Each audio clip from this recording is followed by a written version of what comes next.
Kliūtis savo galvose mes kuriame patys ir kurdami santykius su žmonėmis ir aplinką, kurioje gyvename.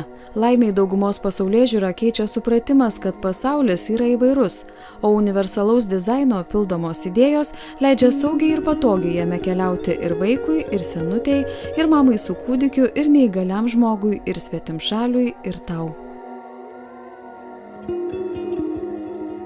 Universalaus dizaino idėjos ir principai pritaikyti 9 Lietuvos ir Latvijos miestuose. Aplinka tinkanti kiekvienam iš mūsų sukurta Joniškyje.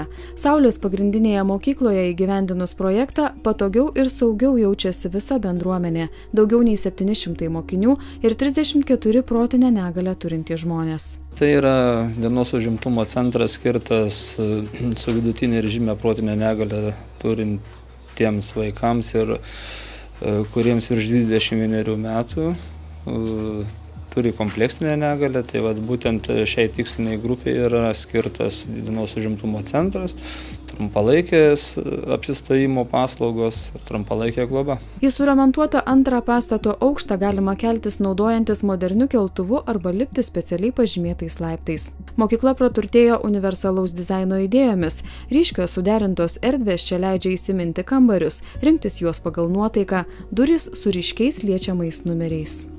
Išsikėlus į antrą aukštą, tai yra tikrai didelis skirtumas, nebėra trinties, nebėra tokio nuovargio, nebėra to triukšmo, ir tyla, ir ramybė, ir patys vaikai, atsipalaidavę, nebe tokie įsitempę. Kada jiem energingesni, jie eina į tas jau ryškesnės spalvas, kada jiem norisi ramybės, jau renkasi blankesnius kambarius. Visišką regos negalią turintis Redas jau gali drąsiai vaikščioti vienas, nes įrengtas specialus grindinys. Pagal universalaus dizaino principų sutvarkytos ir laisvalaikio, ir užsiėmimų erdvės, ir sanitariniai mazgai. Galvoju, kad šiai dienai čia apie 70% poreikių yra patenkinta, nors darėm apklausą tėvai. Aišku, tėvai atsakė, o ne klientai, jie patenkinti 87%.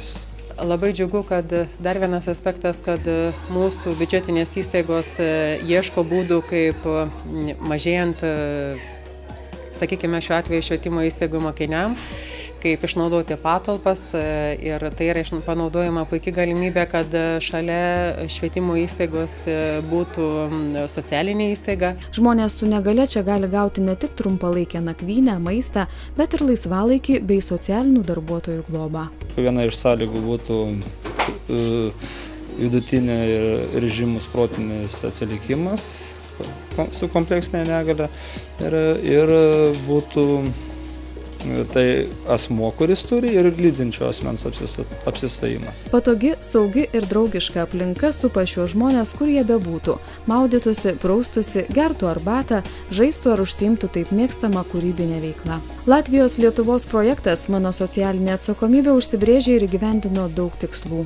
Vienas iš jų tai išanalizuoti situaciją apie socialinės integracijos galimybės asmenų turinčių negalią. Taip pat siekiama kelti kvalifikaciją asmenų dirbančių socialinėje srityje ir tuo tikslu buvo organizuota eilė mokymų tiek Lietuvoje, tiek Latvijoje. Taip pat siekiama skleisti informaciją apie universalaus dizaino principus, kas pas mus dar išties tarsi ir nauja sąvoka, mažai girdėta, tačiau iš tikrųjų projekto metu matėme, kad teisės aktuose ji yra pakankamai reglamentuota, tik tiek, kad galbūt šiuo metu dar ne kiekvienas tai siejame su universalaus dizaino principais. Latvijos miesto Liepojos savivaldybė, dalyvaujanti projekte Mano socialinė atsakomybė, pasiekė itin reikšmingų rezultatų integruojant žmonės su negalia į visuomenės gyvenimą. Sukūrė sunkiau judantiems žmonėms draugišką aplinką leisti laisvalaikį prie jūros. Liepojos paplūdimyje įrengtos garsinės vandens plūdės, leidžiančios saugiai plaukioti žmonėms su negalia. Taip pat gyventojai gali naudotis plaukimo vežimėliais skirtais sunkiai judantiems žmonėms arba turintiems funkcinių judesių sutrikimų. Numatoma taip pat nutiesti paplūdimyje kelią, kad saugiai ir patogiai iki jūros galėtų privažiuoti žmonės vežimėliuose. Rūbinėse bus galima palikti daiktus ir plačiu patogiu keliu keliu pritaikytų žmonėms su negale, nueiti pailsėti, pasigrožėti jūrą ar pasimėgauti plaukiojimo malonumais. Jūroje prieš pat gelbėjimo stotį išdėstyti garsą skleidžiantys plūdurai, kurie leidžia neregiams ar sutrikusios regos žmonėms nenuplaukti per toli ir plaukioti saugiai. Gelbėjimo stotyje yra žemėlapis pritaikytas liesti ir perskaityti silpnai matantiems ar neregintiems žmonėms informaciją apie paplūdimio teritoriją ir priėjimą iki jūros.